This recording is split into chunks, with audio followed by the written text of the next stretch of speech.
Olá, meu nome é Bruce Martins de Santana, eu sou aluno do programa de pós-graduação em Neurociência e Cognição da Universidade Federal do ABC, sob orientação da professora doutora Caterina Lucasova. O título do meu trabalho é Reading Through the Eyes, Pupil Dilation as a Measure of Word Recognition and Cognitive Load in Dyslexia.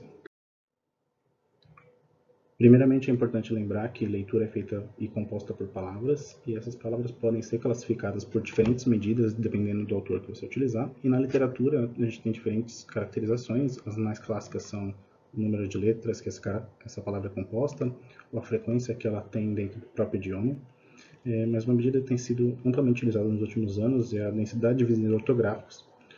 que é o número de palavras que pode ser composta a partir da palavra origem pela substituição de uma única letra, como a gente pode observar nos exemplos a seguir. No entanto, quando a gente faz a substituição de somente uma letra e a gente obtém uma palavra que não existe, a gente chama isso de uma pseudopalavra, que são exemplos como esses em vermelho.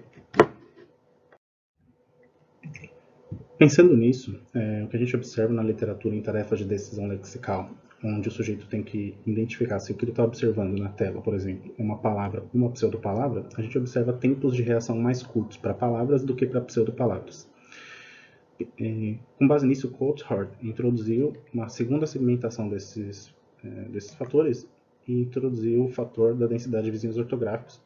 Ele observou que palavras com poucos vizinhos ortográficos têm um tempo de reação maior do que palavras com muitos vizinhos ortográficos. E além disso, na leitura de pseudopalavras, ele observou um espelhamento onde pseudopalavras com poucos vizinhos têm um tempo de reação baixo e pseudopalavras com muitos vizinhos têm um tempo de reação alto. A partir desse fenômeno descrito por Coulthard, Brown desenvolveu uma pesquisa em alemão que considerava esses dois fatores de lexicalidade, palavras versus pseudopalavras, e o fator de densidade, baixa vizinhança e alta vizinhança. E ele observou uma dupla associação entre esses fatores, onde a gente observa no mapa A somente o fator de lexicalidade, no mapa B somente o fator de densidade, e no mapa C a interação entre esses fatores e regiões diferentes ativas para essas três condições. No entanto, o tempo de reação é uma medida puramente comportamental e o efeito Bold ele é uma medida indireta de ativação, e com base nisso a gente vai observar uma terceira medida descrita na literatura. Sirois e Brisson trazem na sua revisão da literatura sobre dilatação pupilar que tarefas onde exige maior carga cognitiva, o sujeito apresenta uma equivalente maior dilatação pupilar. E a gente pode utilizar então essa medida para verificar o mesmo fenômeno e interação entre os fatores observados por Coulthard e Brown. Pensando nisso, foram escolhidas duas populações, um grupo controle e um grupo de disléxicos. Um grupo de disléxicos foi incluso pensando justamente porque é uma população clínica com uma dificuldade natural na leitura de pseudopalavras, e ambos foram nivelados por critério de exclusão e inclusão, que nivelavam a sua habilidade de leitura. As medidas de dilatação pupilar foram adquiridas utilizando um eye tracker compatível com a ressonância magnética, com uma taxa de aquisição de 60 frames por segundo, durante um exame de ressonância magnética num equipamento de 3 Teslas. A tarefa de leitura consistia em blocos de estímulos com pseudopalavras, palavras, ambos com densidade ortográfica baixa ou alta, e esses blocos eles foram pseudo-randomizados de forma que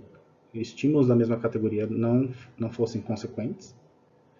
e todos esses blocos eram intercalados por blocos de descanso compostos por uma cruz e um ponto. Posteriormente, os dados adquiridos foram tratados dentro do software R, onde os dados foram organizados,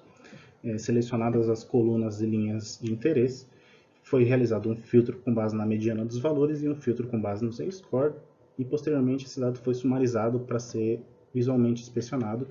e realizada a análise estatística por meio de uma nova mista de 3 fatores. Quando a gente compara as medianas dos grupos observando os box plots, a gente percebe que o grupo disléxico tem uma dilatação pupilar muito menor do que e consistentemente menor do que o grupo controle.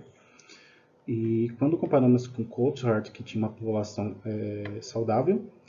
a gente observa que o mesmo efeito de espelhamento do tempo de reação é possível de ser observado na dilatação pupilar. No entanto, esse espelhamento não pode ser tão bem observado no grupo disléxico, e isso pode ser explicado pelo fato de ser uma população clínica com uma dificuldade endógena de leitura de pseudopalavras. Como a gente pode observar nos resultados obtidos a partir da nova mista de 3 fatores, com o fator entre grupos, considerando o grupo controle e o grupo disléxico, e o fator intra, que é a lexicalidade e a densidade, a gente observa que fatores que consideravam a lexicalidade foram os únicos significantes, e isso pode ser explicado pela robustez da tarefa e a carga cognitiva necessária para discriminar palavras e pseudopalavras, e que talvez a pupila não seja uma medida robusta o suficiente para identificar o fator de densidade. Obrigado.